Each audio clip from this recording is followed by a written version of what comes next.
Rohingya और बांग्लादेशी घुसपैठियों को चुन चुन कर झारखंड के बाहर भेजने का काम। অনুপ্রবেশকারীদের উল্টো ঝুলিয়ে সোজা করার হুমকি দিলেন ক্ষমতাসীন দল বিজেপির এই প্রভাবশালী নেতা। আমি জনগণকে আহ্বান জানাবো, আপনারা ভয় পাবেন না। আজকে বাংলাদেশ সেনাবাহিনী 1974-এর সেনাবাহিনী না, আজকে বাংলাদেশ সেনাবাহিনী 1990-এর সেনাবাহিনী না। আপনারা যদি যুদ্ধ করতে চান আসুন যুদ্ধ করি, আমাদের সাথে যদি যুদ্ধ করতে চান আধা ঘন্টা টিকতে পারবেন না। বাংলাদেশের জীবন মরণ সমস্যা। আসসালামু আলাইকুম রহমতুল্লাহি আবরাকাত।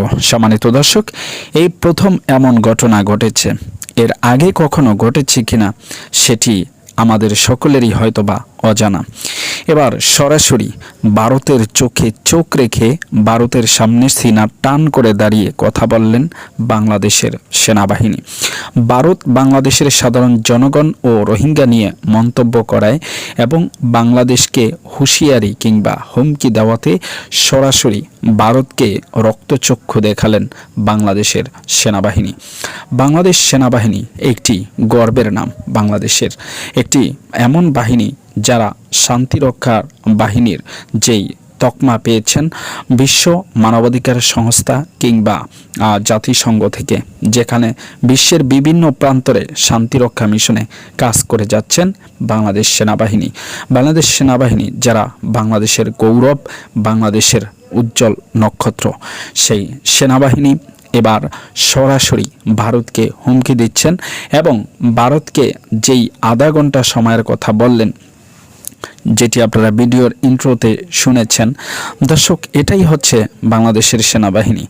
দর্শক, আপনারা সকলেই জানেন যে 5ই আগস্টের পরে যখন বাংলাদেশ থেকে স্বৈরাচার বিলুপ্ত হয়, 5ই আগস্টে সেনাবাহিনীর যে গুরুত্বপূর্ণ ভূমিকা ছিল, কিংবা 5ই আগস্টের পরে ফরিদপুরে যখন ফরিদপুরের সাধারণ জনগণ কিংবা আওয়ামী লীগের লালিত কিছু জন্তু জানোয়ার হঠাৎ করে খেপে গিয়েছিল, তখন তাদেরকে ঠান্ডা করে দিয়েছেন অল্প সময়ের মধ্যে বাংলাদেশ সেনাবাহিনী।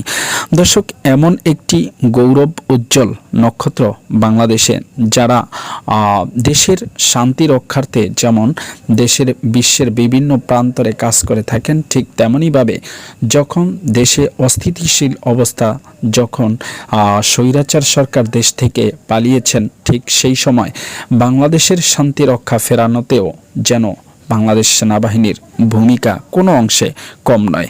আপনারা সকলেই জানেন ম্যাজিস্ট্রেটি পাওয়ার দিয়ে সেনাবাহিনীকে মাঠে নামানো হয়েছে।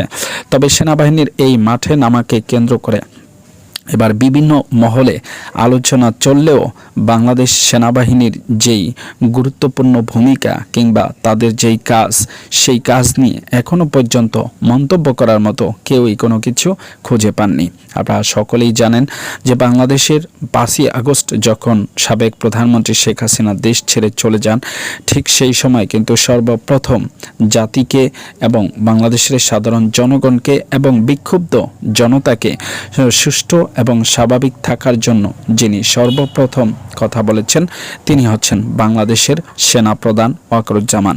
সকলেই আপনারা জানেন যে তিনি কি গুরুত্বপূর্ণ ভূমিকা পালন করেছেন। আমরা দেখেছি 5ই আগস্টে পুলিশ বিভিন্ন জায়গাতে সাধারণ জনগণের উপরে গুলি, সাধারণ জনগণকে হত্যা কিংবা সাধারণ জনগণের সাথে যেই বন্দুক যুদ্ধে লিপ্ত হয়েছিল, সেই বন্দুক যুদ্ধের নিষ্পত্তি ঘটান কিন্তু এই বাংলাদেশ সেনাবাহিনী, যাদের অক্লান্ত পরিশ্রমে 5ই আগস্টের পর থেকে শুরু করে এখনো পর্যন্ত সারা দেশে শান্তি বিরাজমান।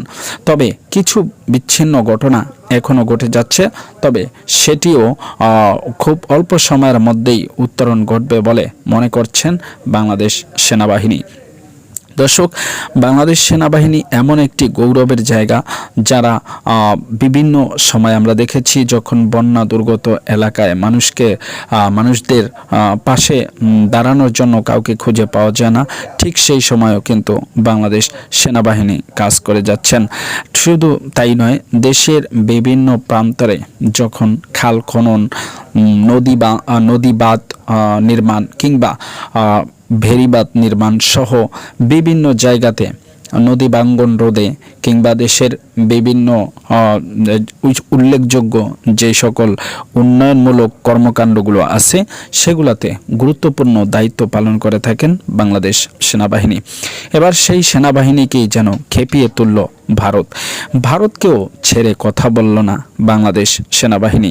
দর্শক, আপনারা ইতিমধ্যে জানেন যে বিগত 16 বছর পর্যন্ত বাংলাদেশের পুলিশ প্রশাসন যেভাবে একটি দলের চাটুকারিতা করতে করতে দেশের আইন শৃঙ্খলাকে প্রশ্নবিদ্ধ করেছেন, এবং শুধু তাই নয়, বাংলাদেশ সেনাবাহিনীকেও বিশেষ করে ভারতের কাছে বিড়ালের মতো থাকতে হয়েছিল। কিন্তু সেই বিড়ালই যেন এখন বাঘের রূপে গর্জন করছেন সেই ভারতকে শাসন করারও হুমকি দিচ্ছেন। প্রয়োজনে তাদের সাথে যুদ্ধ হতে পারে।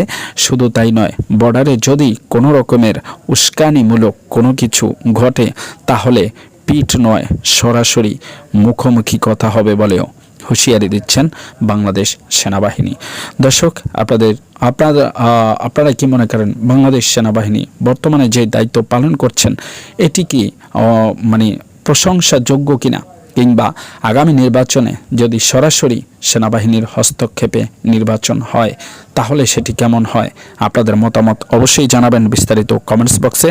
আজকের মতো এখানেই বিদায় নিচ্ছি, দেখা হবে অন্য কোনো ভিডিওতে। ততক্ষণ পর্যন্ত ভালো থাকুন, সুস্থ থাকুন। আসসালামু আলাইকুম ওয়া রাহমাতুল্লাহি ওয়া বারাকাতুহু।